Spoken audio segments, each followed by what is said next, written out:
She stepped into the glass-walled boardroom of Halmark Solutions, and the air changed. Not just cooled, curdled. Eyes flicked up, narrowed, and quickly dismissed her. No one gestured toward a seat. No one welcomed her in. She had interrupted their world, and now the silence hissed with judgment. The light from the ceiling sharpened every inch of polished steel and ego in the room. She didn't look like the others. No heels, no watch, no silk blouse, just a low bun, a wrinkled blazer, and flat shoes that whispered more about miles walked than money spent. Her folder, black, worn at the edges, looked almost embarrassed to be there.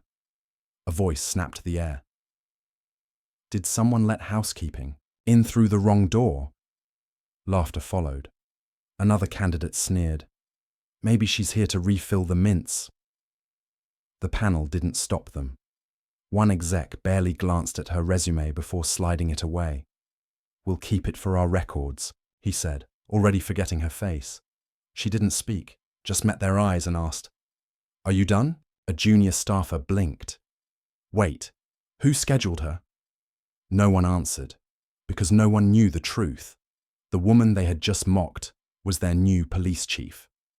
As we delve into the story, if you believe everyone should be treated with respect no matter what their color is, click the subscribe button now and tell us where you are watching from. Halmark Solutions pierced the clouds like a blade. 40 stories of glass and guarded ambition. It wasn't just a building, it was a statement. Inside, the 39th floor hummed with silent codes. Men in tailored suits whispering in acronyms. Women in stilettos gliding past security scanners that blinked like judgment. At the end of a marble corridor stood the interview room. Sealed in, glass, wrapped in mahogany, and drenched in surveillance. It wasn't made for people like her. The space didn't ask her to enter. It dared her to. Her name on the schedule read simply, N. Carter. No rank, no credentials, just a string of letters that meant nothing to the 5 people seated at the head of the table. They didn't rise when she entered. They didn't greet her. They looked up, blinked once, and moved on. Already filing her under irrelevant, she moved with the careful pace of someone who'd learned how to survive rooms like this. Late 30s, brown skin glowing against a plain navy blouse that still carried the shadow of a morning downpour. Her blazer didn't quite match. The ID on her lapel looked borrowed. There was no polish to her, no sheen. Only the quiet grip she kept on the folder pressed to her chest, an object they saw as cheap, and she held like evidence. Inside that folder were over a dozen internal review protocols she authored, training blueprints for cross-department takedowns, surveillance mapping reports, signed under a different title, a higher one. But they didn't ask. They didn't care. Diane Elridge, VP of Compliance, sat like a queen behind enemy lines, her crimson lipstick carved into a frown. Beside her, Ethan Rowe spun his designer pen as if bored of it all. Cameron Vale, the youngest, smirked without subtlety.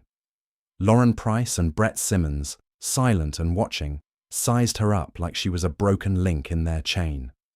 The tension hadn't cooled, it was curdling. Cameron Vale leaned back in his chair like he owned the oxygen in the room. So, this your first big girl interview? He called out, loud enough for everyone to hear. The others chuckled on cue. Lauren smirked as her eyes flicked down to N. Carter's shoes. Did you get those from a community centre drive? She asked, not even bothering to whisper. Ethan chuckled behind his hand, shaking his head. Forget that. Who scheduled this? We said senior level, not community policing. For a moment, N. Carter said nothing, just blinked once. Then she raised her head and looked straight at them. Her voice was low, controlled. You've barely asked about my qualifications. I assumed this was an interview, not a roast. The laughter stopped, like someone cut the sound feed. You could hear the HVAC clicking in the ceiling, but the quiet didn't stay. Diane waved her off with a theatrical sigh. We've seen your file, and frankly, it's thin. Brett tilted his chair back and added, This isn't the city beat. It's corporate command. Lauren nodded, lips pursed. Your resume reads like a patrol report. What are you hoping? For here? A desk badge? Cameron reached across the table, casually picking up her black folder. Let's all see what she brought us. He flipped it open. Neat pages, paper-clipped briefs, and bulletproof breakdowns. Then, he let go. The folder dropped with a sharp clap, scattering pages across the slick surface. Oops. N. Carter bent to collect them, calm. Diane smirked, dragged a loose sheet off the edge of the table with her pen, and let it fall beside her heel. No worries, we'll recycle. Brett slid a thick, spiral-bound binder toward her. Tell you what, show us how real you are. He flipped to a page littered with a dense security schematic. Solve the layout on page 12. No software, just you. Prove you're not just good at filling out forms. It was a known sabotage trick, convoluted and unsolvable by design. The kind of test meant to humiliate, not measure. N. Carter didn't protest. She sat up straight, opened her own pen, and began to write. 5 full minutes passed. She scribbled notes, drew sector overlays, added annotations, circled flaws in the design. The room fell awkwardly quiet. Only the scratch of her pen filled the space. Cameron snorted. She's just doodling. Look at her go. When she was done, she slid the binder across to Brett. He didn't open it, didn't even glance.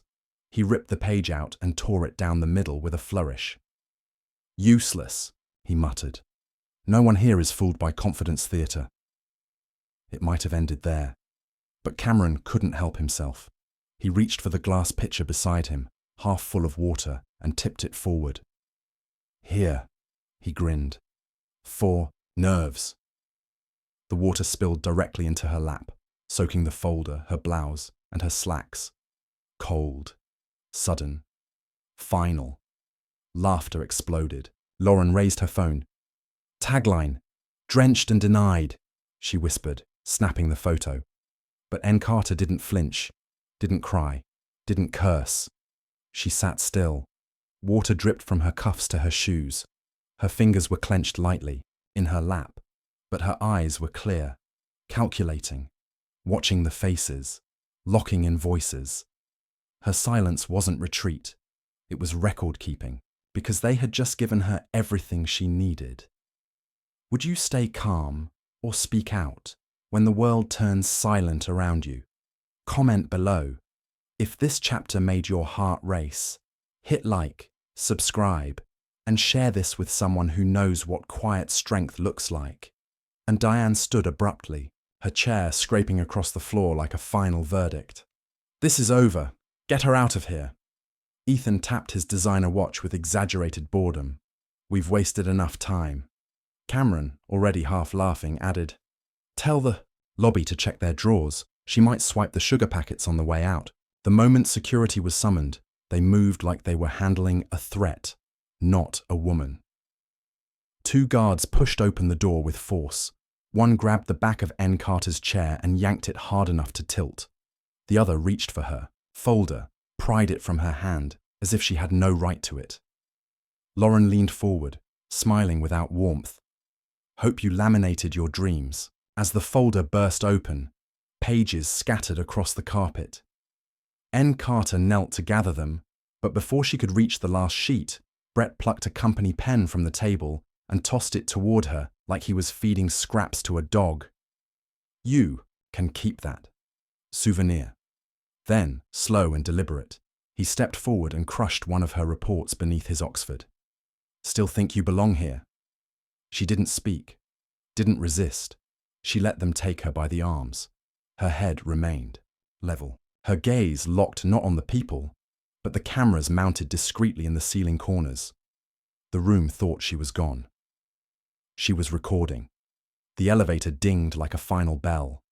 As the guards pushed her inside, Cameron shouted after her, Mailroom's downstairs, try that next time. But it wasn't over. Lauren wasn't finished. As the elevator doors began to close, she grabbed the trash bin from under the snack station and ran. She flipped it forward, dumping coffee grounds, sticky wrappers, and office junk across N. Carter's body like a final coat of shame. There, she hissed. Now you match the floor. Cameron clapped like it was a performance. Bravo, most dramatic exit we've had all quarter. Diane leaned in and said low, if you ever come back here again, make sure it's with a mop. Just before the doors sealed, Ethan lobbed his paper cup at her chest. Cold coffee splashed across her shirt, the stain blooming like a wound. She's brewed now, Cameron laughed. Extra bitter. They shoved her through the marble lobby like an uninvited guest. People passed by. None of them looked up. None of them intervened. Just another nameless woman escorted off the premises. Just another forgotten file. But outside, in the wind, her soaked blazer flapped against her legs like a cape. Her shoes squished with each step, heavy with water and dignity. She didn't cry. She didn't look back with regret. She pulled out her phone. It happened, she said, her voice clear. Bad? Asked the voice on the other end. She glanced once over her shoulder at the shimmering tower she'd just been thrown from, and whispered, they gave me everything I need. A pause. Then, I'm en route. When someone stays calm under pressure, do you think it's weakness or strategy? Comment with your take. And if you feel the shift coming, hit like and subscribe to stay ahead of the reveal. By 8 a.m., Halmark Solutions was humming, with unease. The top floor had been cleared without explanation. Assistants were told to stay off phones. Executives whispered near tinted glass panels, glancing toward the boardroom as though something radioactive had settled behind its doors.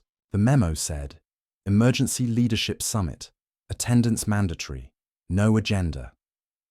No one knew why. Inside, the same 5 faces from yesterday sat in pin-drop silence. The table gleamed like it had been polished for a photo op. The air didn't move. Lauren smoothed her collar. Ethan scrolled mindlessly. Cameron leaned back, lazy, smiling like he was in on some joke no one else had heard. Probably another merger, he said, popping a mint between his teeth. Lauren glanced at her reflection in a spoon. Maybe Diane's getting promoted. Ethan yawned. We're golden. That mess yesterday, gone. They were calm, confident, arrogant. They had no idea. The doors slammed open. Chief Marshal Julian Carter stepped in first. Tall, composed, uniform sharp enough to slice through. Stone, eyes sharp, jaw locked. But it was who followed behind him that made the room stop breathing. Her, N. Carter. Same wrinkled blouse, still damp at the collar. Same shoes. Same silent stare. Not a smile. Not a blink. Just presence. Diane's mouth opened, but no sound came out. Cameron nearly dropped his mint. Lauren clutched the edge of the table like it could save her. Julian's voice was calm, but carried like thunder beneath glass. You mocked, degraded, and physically assaulted the incoming director of Federal Tactical Integration. She was undercover, assigned, by me. Gasps didn't even make it out of mouths, just widened eyes and stiff shoulders. Julian turned to her. You ready? Nah nodded and stepped forward. You read my resume. You just didn't understand it. Behind her, a tech tapped a keyboard. The screen came to life. Footage played. Real, raw, sound on. Cameron's voice. Did you get those shoes from a community center drive? Diane's hiss. We'll recycle your resume. Ethan's laugh. Lauren's camera flash. Brett's silent shove. The water, the folder, the coffee. Their voices, their faces. Looped, public, permanent. Diane slumped in her chair. Cameron looked toward the door, already calculating escape. Julian didn't let him move. Federal assault charges are being reviewed, he said.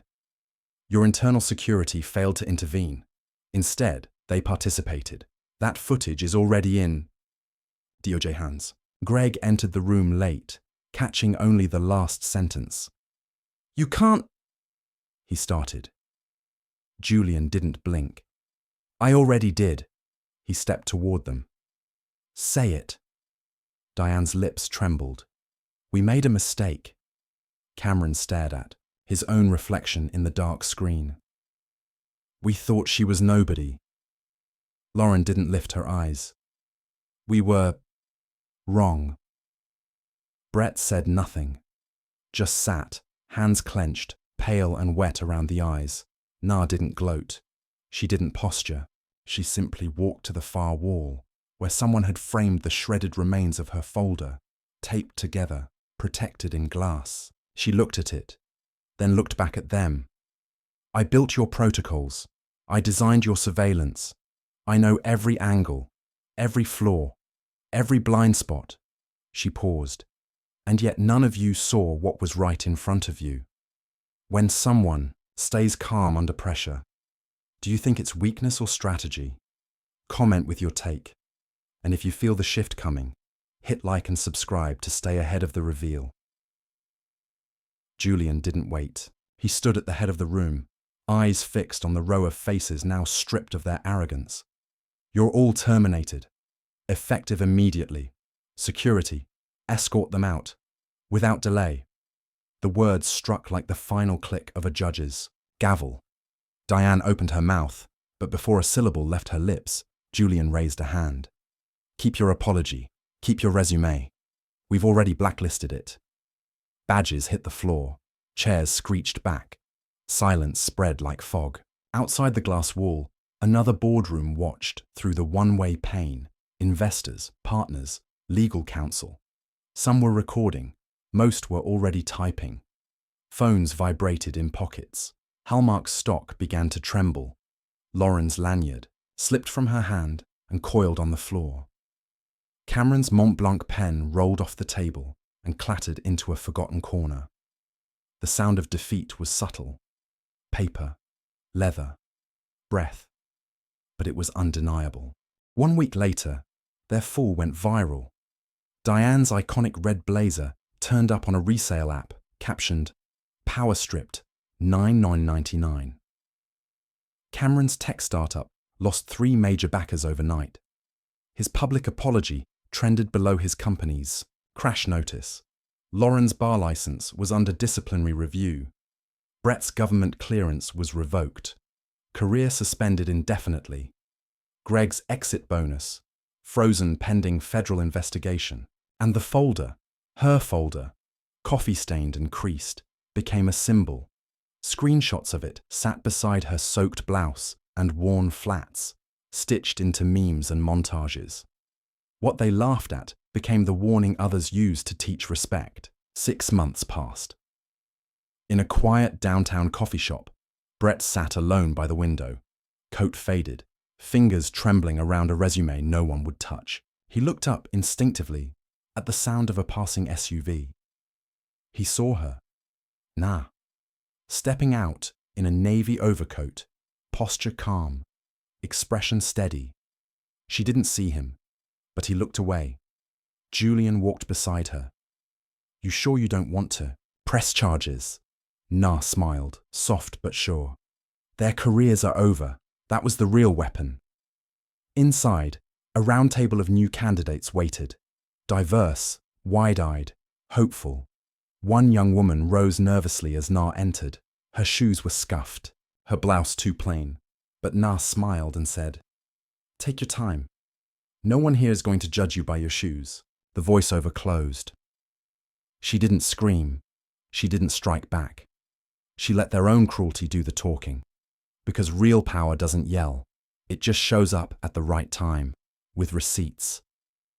If this story reminded you that dignity belongs to everyone, not just the powerful, hit like, subscribe, and share it with someone who needs to hear that message.